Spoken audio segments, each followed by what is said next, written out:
Hello, everybody, and welcome to We Measure the World, a podcast produced by scientists for scientists. So with biochar, I think the original interest in it came from the terra preta soils that are in South America and the interest there. But here in the United States, I think when there was interest in biofuels and the pyrolysis process that is used to produce those biofuels, when this process is used, you get three products, which is the fuel, the oil, and then also the ash from the biomass that has been burned. And with biofuels, the thought was if you're going to be taking off this vegetation for the production of biofuels, what can we do to make sure that it's a sustainable process? And the thought was that we have this ash that is a stable form of carbon that can be returned back to the soil. And therefore, we could potentially increase the carbon in the soil, sequester carbon. That's a small taste of what we have in store for you today. We Measure the World explores interesting environmental research trends, how scientists are solving research issues, and what tools are helping them better understand measurements across the entire soil-plant atmosphere continuum. Today's guest is Dr. Dedrick Davis, Associate Professor in Soil Physics at Alabama A&M University. He obtained his PhD in soil science and environmental science from Iowa State University, and his teaching experiences in soil physics and soil hydrology. He's published research papers in national and international scientific journals, and he's taken part in national and international congresses, including just recently when he was invited to join a national panel discussing climate-smart cotton. And today he's here to talk about his many research projects at Alabama A&M. So Dedrick, thanks so much for being here. Thank you for having me. I appreciate the invitation to share with you what we have going on here at Alabama A&M University. Great. So we do want to start off, definitely we want to get into all of your projects and research interests, but first, can you tell us a little bit about your background and how you became involved in soil science and in the field that you find yourself now? So my background, I'm from Alabama, a native of Alabama, and I grew up probably about 30 miles away from here, away from Alabama A&M University in a small rural community. And my family, I come from a farming family, but probably about the time that I was starting to get into being active or play an active role on the farm, my grandfather decided to retire from farming. So I stayed active through crop scouting with my uncle. So I've always had a heart for agriculture and was always curious about some of the things that my grandfather did when it came to farming. One of the things I noticed that he always did, he grew cotton. There were never any rotations. There was no-till was not used. So you could really tell it by its impact on the cotton that was grown. I got to see when he took that same land out of production and put it in pasture for a number of years and then returned it to cotton production. I got to see the increase in cotton yield. And you could just tell the physical difference in the growth by the growth of the plants. So that got my curiosity to going about agriculture even more. And when it came time to pursue or go to college, I had to choose a major. And the major that I chose was forestry here at Alabama A&M University. This is where I did my undergrad. But as part of the forestry program, one of the classes we had to take was Intro to Soil Science. And in that Intro to Soil Science class, I had an instructor that made soil seem like they were the coolest thing ever. So once I took that Intro to Soil Science class, I ended up switching my major to environmental science with a soil science concentration. Ever since then, I've been in soil science. And from Alabama A&M University, I went to Iowa State for my master's, did that under Dr. Sally Logston in soil physics, and then PhD in soil physics with Dr. Robert Horton. I think the cool thing about soil physics was there were things that were moving, things at play. It just really seemed interesting to me. And that is the route that I've taken so far. That's interesting. There's a lot of similarities. We've had other guests on who are current experts in soil science. A lot of them have taken that similar route where they've started out somewhere else, took a class, whether in college or whatever, and like, oh man, this is super exciting. Who knew that soil could be so exciting, right? Yes, I totally agree. Like I said, I came into the forestry program for one. There was a promise of paying for your college education, but also too, you would have a job. But then I realized forests, they need soil scientists also. Yeah. I was like, all right, there's a route. So again, switching to that soil science major was very important for me. It always seems, especially for those not in the soil science field, that the vast majority of the human population takes soils for granted. We walk past it, we walk over it, we get our food from the store or whatever, and the whole world of soil sciences, we're oblivious to it. Yes, we are. We're totally oblivious to it. But I think once you're made known aware of what soil does, what it provides, it's hard to not acknowledge that and then not even to become interested in it. Just talking to people when I tell them what I do, and then I might go into what soil provides or how it affects our everyday lives. There's an interest there, even from, like I said, just talking to the public. So you talked about crop scouting with your uncle. Can you go into a little bit of detail about what crop scouting is?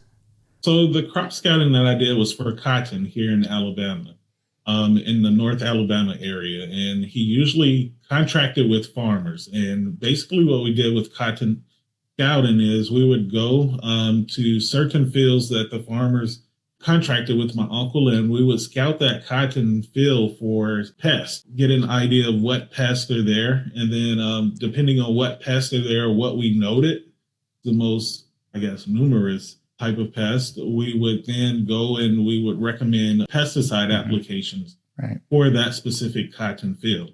And this is done to help reduce the impact of those pests on that yield for cotton that farmer hoped to get from that field. I think it was something that was very important, a service that they needed. What are some of those primary pests that cotton farmers are dealing with nowadays? Probably the biggest one then that we had to keep a lookout for was boll weevil. And there was some other pests that were, I can't even recall right now because it's been so long, but some other ones that we were concerned about, but that were pretty prevalent back then. Interesting. All right. So you are now a professor of soil physics. Can you go into a little bit more detail as to what exactly is encapsulated within soil physics within soil science? I think when it comes to soil physics, at least the way I explain it to my students, soil physics is the study of the physical properties of soil, but also the physical processes that are occurring in soil. And those physical processes being the transfer of water or the movement of water or liquids, fluids, movement of gases, and then also the movement of energy throughout the soil and those processes that are at play there. And a lot of the physical properties that are involved impacts these physical processes that occur in the soil. All right. So you were recently a panelist at the Cotton Sustainability Conference, and that panel was entitled U.S. Climate Smart Cotton Goals Projects Process. Can you tell us a little bit about what was going on with that initiative there? That initiative is to increase the adoption of what we would call climate smart agricultural practices for cotton production. And a lot of those climate smart practices being mostly soil based. When we think of these climate smart ag practices, thinking of reduced tillage or no-till, the use of cover crops, specifically for cotton production. Even though we've heard about reduced tillage and no-till and the adoption of cover crops, if I go out right now outside of my office and I take a ride around here in North Alabama, I can see that there's quite a few acres that were under cotton production that don't have a cover crop, that possibly where no-till is not implemented.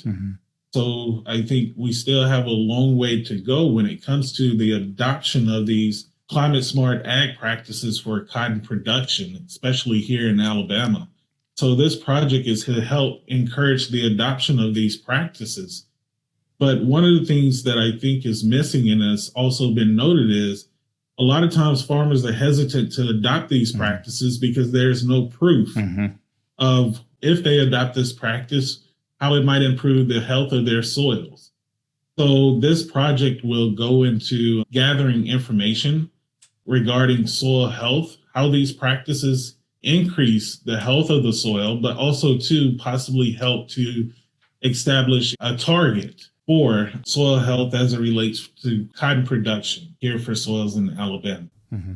I've heard the same thing from other guests about the farmers and growers are very conservative in their practices. It is definitely a risky proposition for them to change the way that they grow their crop if there's no direct proof. They need to see that these practices will then improve their yield further on. Do you have any tips on how you've been able to try to communicate those best practices? I think probably the best tips are just staying in communication with farmers, but also too, I think the other thing that is probably a big help is that farmer that is probably hesitant actually seeing it implemented and being beneficial on another farm. So I think that farmer to farmer interaction networking in regards to the adoption of these practices is very important, because I can say I'm on the academic side and I can advocate for these practices all I want, but until they're able to actually see them in place and the actual improvements from those practices, I think just blowing hot air when I talk about them. Right. So I think that is probably the biggest thing. To give you an example, I still have to talk to my uncle about even adopting some of these practices.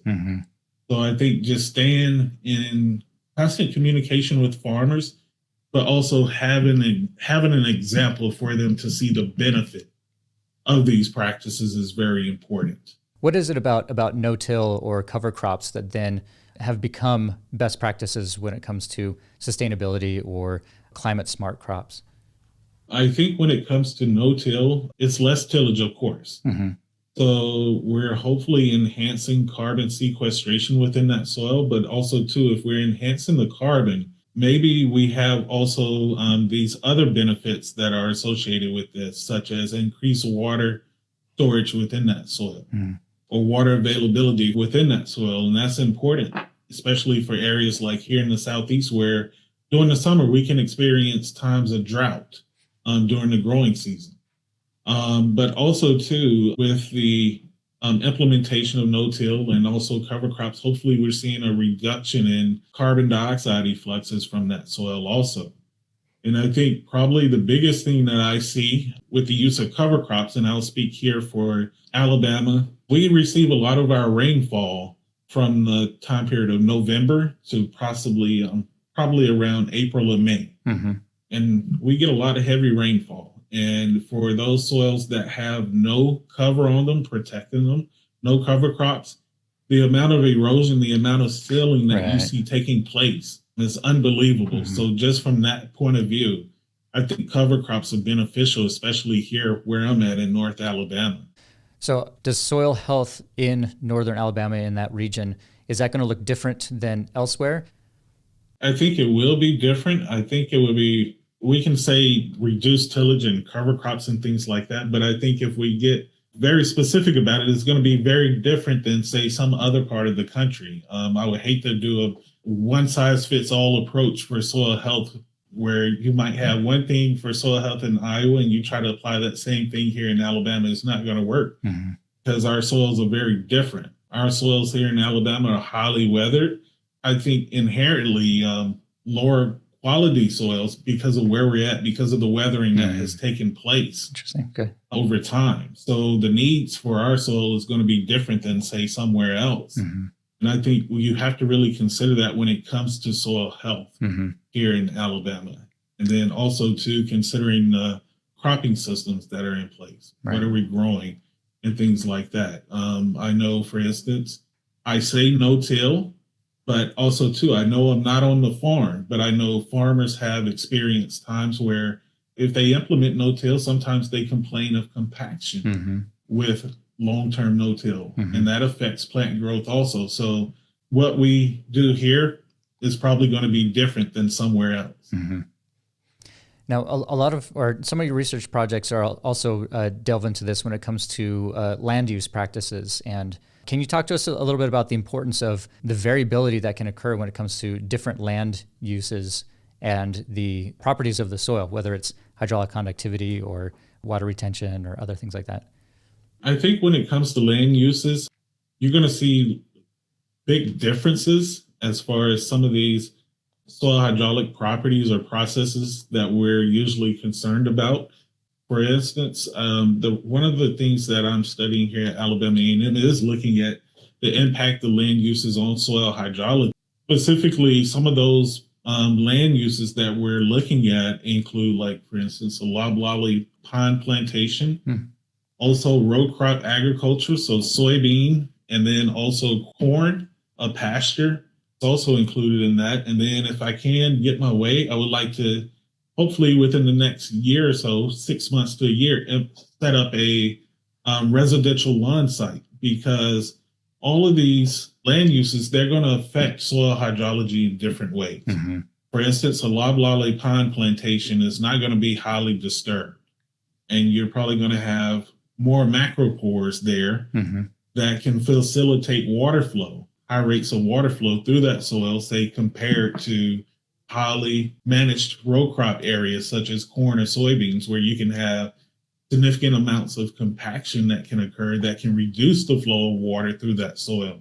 And then you have pasture, which again is not as disturbed as the row crop area, but it's going to affect hydrology in the soil differently than the row crop, than the loblolly pine. And then here I mentioned a residential lawn site that I would like to set up. And that is important because here in North Alabama, in Huntsville, we're experiencing rapid growth. So a lot of the farmland that I see, they're growing houses now. They're turning into subdivisions. So that hydrology that we've seen, those runoff, things like that, infiltration that we've seen under these previous land uses, obviously going to change with the conversion of this land from, say, row crop agriculture to now housing subdivisions. So I believe in order to be able to effectively manage water, we have to have an understanding of how these different land uses influence soil hydrology. Along with that, we've seen a lot of folks, a lot of our customers and other people that we interact with, there's a lot of new research projects pointing towards agroforestry. And I was wondering if I could get your take on pros and cons of agroforestry and the implications for it going forward. I'll be honest with you, I don't think I have too many cons associated with it. I did my master's research in a riparian buffer, so a little bit of agroforestry there, but also too, one of the projects that I have here at Alabama A&M University is an agroforestry project. And I think agroforestry, depending on what it's being used for, and our target here is for increasing the income potential for small size farms and minority landowners here in Alabama. Agroforestry is looked as a way to do that. When we think of agroforestry from that perspective, it's something that can give farmers income in the long term with the growth of trees. But in this specific project, which is an alley cropping project, in the area between the trees, the growth of specialty vegetable crops can give farmers income in the short term. So you look at it, the income benefit is there, but also too, I think the benefit is there from an environmental and a sustainability point of view, because the trees are going to be there for a long time. Our hope is that the trees are contributing to sequestering carbon, building up the amount of carbon in soil, but also too, that growth of the vegetables can help to produce food, I guess, for different populations that like those specialty vegetable crops, especially with the cost of produce and food these days with inflation. I think can be something that's beneficial. So do you see that then as a more sustainable, but also more resilient practice when it comes to growing, especially within the face of, like you mentioned, you talked about inflation and other global issues right now, but especially within, in the face of climate change and how the climate is becoming much less predictable or stable year to year? I do think it can be viewed as resilient, and I think it can help reduce the impact of climate change. You can help to reduce the impact of climate change with agroforestry. But also, too, I think the important thing is people these days, I think, want their food more localized. Mm-hmm. So it's another route for you to get food that is grown within your local area, if that farm is successful utilizing agroforestry for the growth of vegetables like we're doing in this project that we have going on here. So I think it's benefits from both of those perspectives. Are you seeing much luck with adoption? I think adoption, people are open to it. Our specific project is geared towards the minority farmer. Okay. So they're pretty open to adoption of it. And again, loblolly pine, those are the trees that we're using. Also pecan trees, we're using that in our study here. So they're very open to it. But also, too, I think they're open to it because it gives them multiple income streams. So they can grow the crops, they have the trees. And in some instances, with others that are doing research here in Alabama, they also look at raising goats within an agroforestry or silvopastoral system. Right. So there's a lot of different routes and a lot of interest here for people to go, and the interest is there. If you could give us a brief introduction into biochar, what it is, how it's used, and its importance and future uses. So with biochar, I think the original interest in it came from the terra preta soils that are in South America and the interest there. But here in the United States, I think when there was interest in biofuels and the pyrolysis process that is used to produce those biofuels, when this process is used, you get three products, which is the fuel, the oil, and then also the ash from the biomass that has been burned. And with biofuels, the thought was if you're going to be taking off this vegetation for the production of biofuels, what can we do to make sure that it's a sustainable process? And the thought was that we have this ash that is a stable form of carbon that can be returned back to the soil.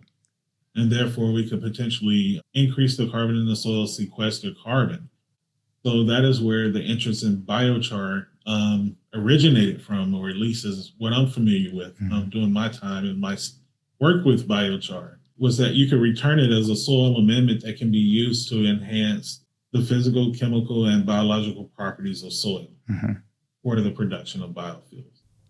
How is biochar applied to the soil, and what are some of those specific characteristics that it can help improve? The biochar has been applied, like I said, as a soil amendment, so with the hopes that it can enhance soil fertility, but also to enhance the physical properties of that soil, and then also affect the biological properties of the soil, all with the thought of enhancing all three of those. Some of the ways in which it's been applied and some of the things that we see that have taken place from studies that have been conducted is, for instance, if you apply the biochar to the soil, it looks way different than the soil itself.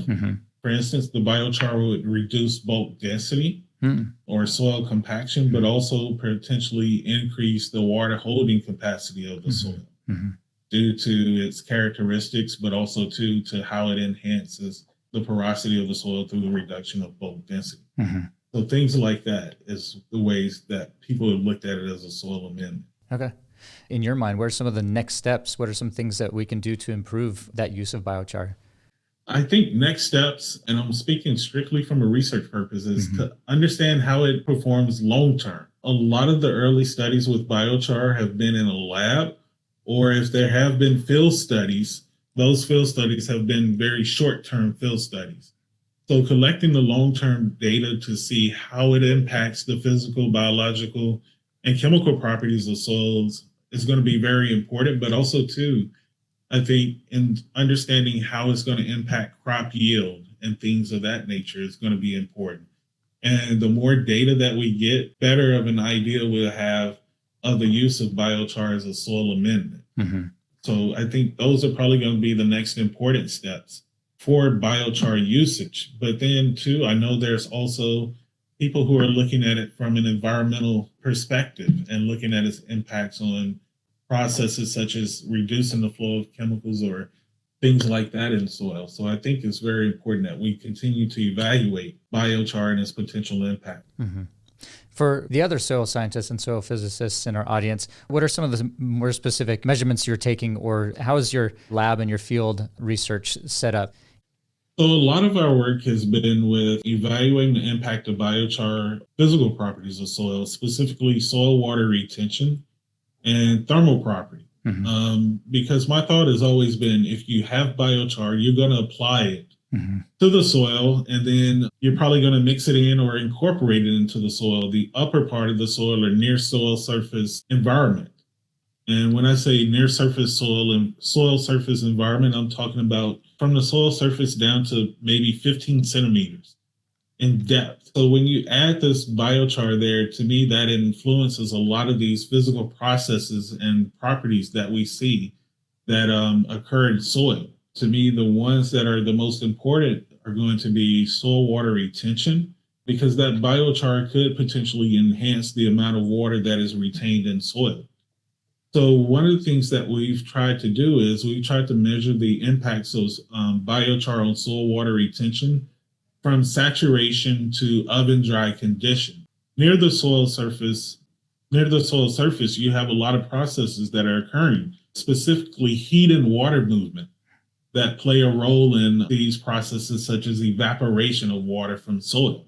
And we know that near the soil surface, our soil water contents can vary from near saturation to extremely dry. So having an understanding of the soil water retention curve from saturation to oven dry conditions or very dry conditions can be, in my opinion, very important to when it comes to modeling or having an idea of how biochar impacts these other hydrologic processes, such as evaporation that occurs in soil. The other aspect that we're looking at is looking at the impact of biochar on soil thermal properties.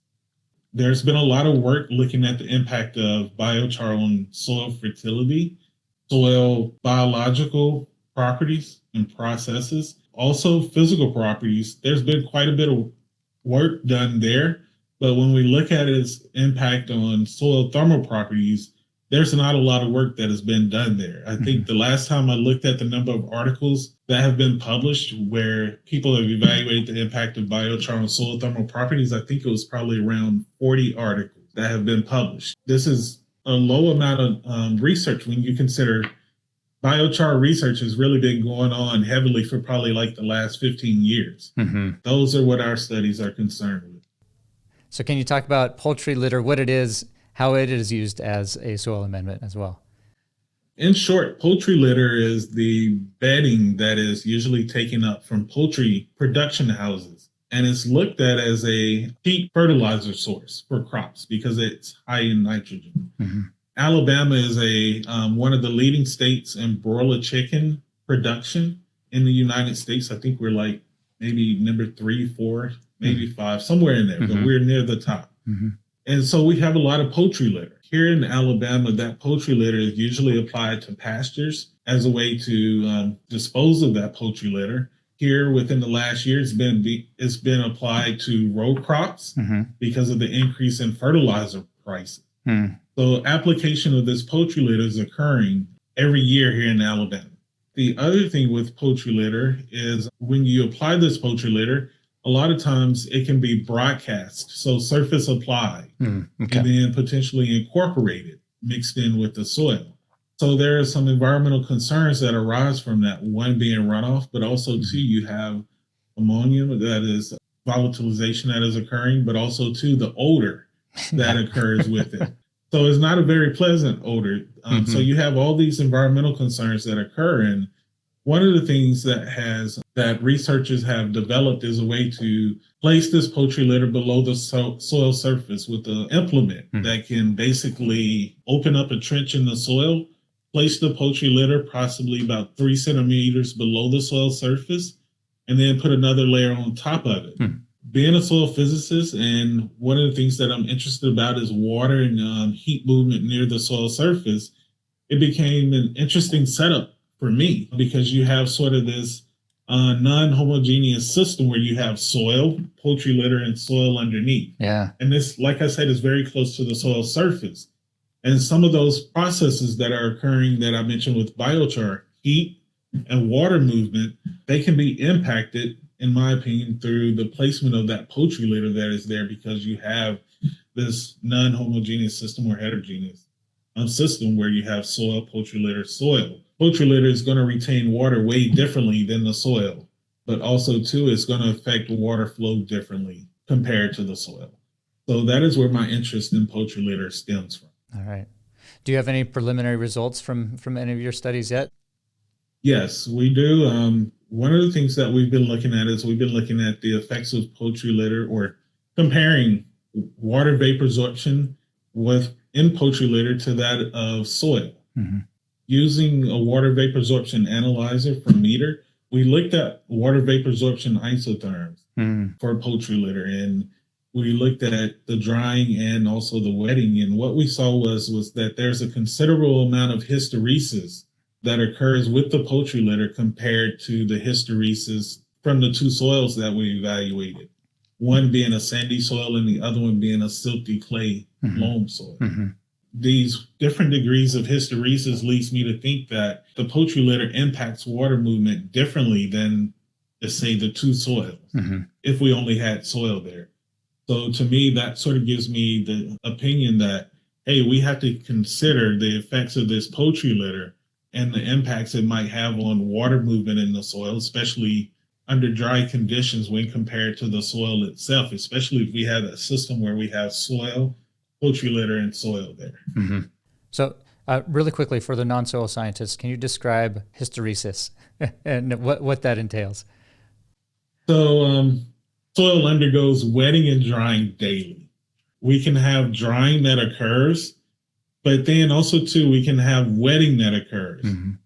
In soils, we measure what is called the soil water retention curve, and we look at the relationship between what we call matrix potential and water content. That matrix potential tells us how tightly that water is held in soil. And usually the matrix potential gets more negative, so it's held with greater energy. As the soil gets drier, it would take more energy for us to extract that water from soil as it gets dry. We can have a drying curve, but we can also have a wetting curve.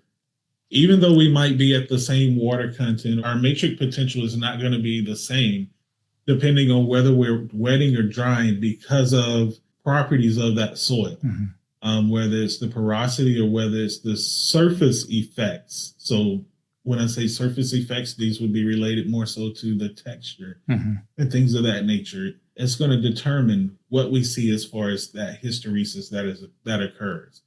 And that hysteresis could be viewed as the difference in water content at the same matrix when we have a wetting and a drying. With the poultry litter then, just based off the characteristics, how much needs to be applied for it to really make an effect on improving the soil, soil health or the various soil characteristics that you're looking at? Usually when that poultry litter is applied, it's applied based on nitrogen content. What studies have shown, because Alabama A&M, previous to my arrival here, there were some researchers who actually did long-term studies looking at poultry litter application along with cover cropping and reduced tillage. That poultry litter, when it's applied, it can be very beneficial to the properties of the soil from a chemical and biological perspective, but also to a physical perspective. I know one specific study that was conducted by a former grad student here. They actually saw enhancement of soil hydraulic conductivity and some of the physical properties, such as a reduction in compaction or bulk density with the use of poultry litter for a long time. So that poultry litter has a big effect as far as what we see as far as soil health, because you're basically adding an organic material to the soil that provides nutrients, but also too, it does a very good job of improving the physical properties of that. One of your other research topics is looking into the application of biopolymers within soil for soil stabilization and other applications, kind of more on the geotechnical side of things. Can you give us a little introduction to biopolymers and how they're used in soil stabilization? So on the geotechnical side, there's been interest in the use of biopolymers. And biopolymers being things such as xanthan gum, things such as gellan gum, agar gum, those types of things. And researchers have looked to apply these biopolymers to soils to enhance the mechanical, geotechnical properties of these soils. And when you think of xanthan gum, I tell people, if you haven't heard of it, if you eat yogurt, go and look on the back of the yogurt container. And xanthan gum is usually used in the food industry as a thickener for certain foods. You have given a thicker appearance or to enhance the thickness of that food. With these biopolymers, they also have an impact on soils because these biopolymers, once they're wet, they sort of are like sticky. And so they can bring a non-cohesive soil, we typically think of sand, together and enhance the stabilization of those non-cohesive soils. The reason that there are biopolymers is in the past, people have used amendments to do this, but those amendments have not been as eco-friendly or environmentally friendly. Biopolymers, they're going to be biodegradable and are thought to have very little effect on the environment. So that's where the interest comes from with these biopolymers. Again, if you look at some of the previous methods that were used, such as cement, things like that, you emit a lot of CO2 in the production of that cement. So from that perspective, there's a lot of interest in these biopolymers for enhancing soil stabilization. The project that we have is understanding how these biopolymers enhance soil stabilization or some of these chemical properties of soils. In order to understand how it enhances those properties, you have to understand how it would enhance or affect some of the physical properties, such as water retention, water movement in soils, the thermal properties in soils. To me, it becomes very important to understand those also in order to get a better understanding of its impacts on the mechanical and geotechnical properties. You've talked about some of these biopolymers being biodegradable. As they degrade, does that then also degrade the stability of the soil that they've been interacting with? Yes, it could degrade the stability of the soil. I think when it comes to this, from what I've seen, there hasn't been a lot of research on how long the stabilization holds up due to the biopolymer being applied.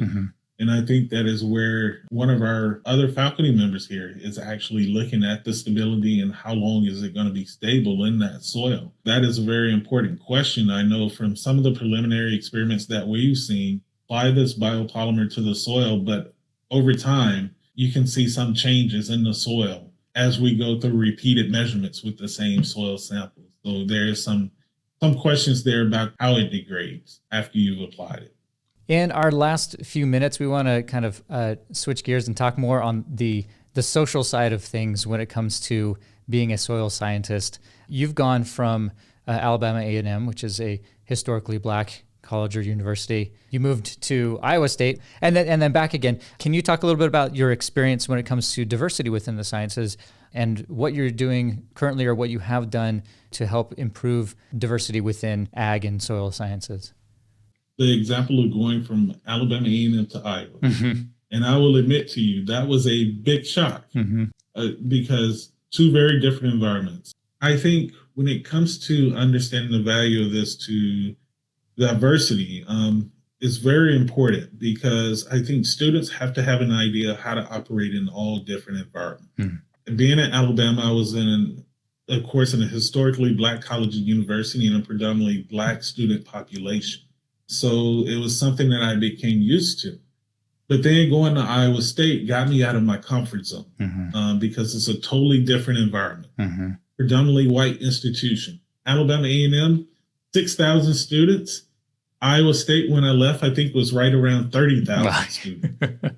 So even navigating that whole thing is pretty important and can enhance a student with certain skills. And I think being able to operate within those different environments becomes important. But also, too, I think it speaks to the importance of knowing your different audience and how to get along with those different audiences. What I did at Alabama A&M University, I couldn't do at Iowa State. I was very comfortable at Alabama A&M, not comfortable at Iowa State. So that forced me to get out of my comfort zone and be proactive in getting to know people. So I think that is very important. When it comes to my own research group and the diversity in it, I try to have a diverse research. And when I say diverse, I mean nationality, racial diversity. And it's something that I'm proud of because in my research group right now, we have African-American students, a few Indian students, a Haitian student just joined. We also have a Chinese scientist. We have a Jamaican student. And even though a large number of us are what we would consider Black, just being from those different countries brings diversity there and a difference of opinions that I've really grown to appreciate. I think also, too, by having this diversity in my group has helped us to consider how we communicate with one another, because the norms of one culture are not going to be the norms of another culture. Definitely, yep. So you come to appreciate that, and I think my students have come to appreciate that also over the last few years as we've grown in number and as we've grown in diversity. And I look at it as actually preparing my students for what they might encounter once they leave Alabama A&M. So it's very important to me. And then I think also to that other diversity piece, because students, once they leave here, the world is not going to look like Alabama A&M. So I try to take advantage of every opportunity I can to get them away from Alabama A&M and to put them in an environment that might be more of a reflection of what they might encounter once they leave Alabama A&M. So hopefully they're getting the best of Alabama A&M, but also the world. We're out of time here, but is there anything else that you would like to add? What does the future hold for your research? What are you excited about here in the next few years? I think I'm excited about, from a research perspective, for one, I like the different projects that we have going on. They're very interesting to me, from field to lab studies. And they have different applications. We're working in soil health, which in my opinion is very important, because to me, everything starts with the soil. Soil health provides us the ability to take a holistic approach to improving soil. I think that is important. We have to consider not only the chemical or the biological or just the physical by itself, we have to consider it all together. And being able to take that and apply it to something that is important for the state of Alabama, such as cotton production, to me is very important. So it shows that what we're doing is important on a local, state, and national basis. But also, too, when it comes to the projects such as the one with the biopolymer, being able to have an understanding of how these biopolymers impact soil physical properties and processes is going to be important, because it's going to help understand how to utilize these biopolymers to enhance soil stabilization for, let's say, the Department of Defense or for the Army. So being able to see the application there is what I'm excited about. As we take on these projects and as we do more and more work, being able to see the growth in the students and being able to see the growth in my research group and the interesting individuals that come into that research group, which I'm appreciative of, is something that I'm excited about, because it goes from a point of where we're training students, but then eventually as these students progress through their program, they start training me on what they're finding. And that is what I get excited about when that switch takes place. I'm not the lead, but they're leading me. And for the PhD student I have, that is what is happening right now. And every day I get excited about that, and it keeps me coming back here to see what she has to tell me, to see what she's learned, and to see how her thinking has progressed. And those are the things I'm excited about going forward. All right. It looks like our time is up for today. Thank you again, Dedrick, for joining us and sharing your research and being able to talk with us today. It's really been a very interesting, fascinating conversation. Great. Well, thank you, Brad. Thank you for the invitation, and I've enjoyed this. Stay safe, and we'll see you next time on We Measure the World.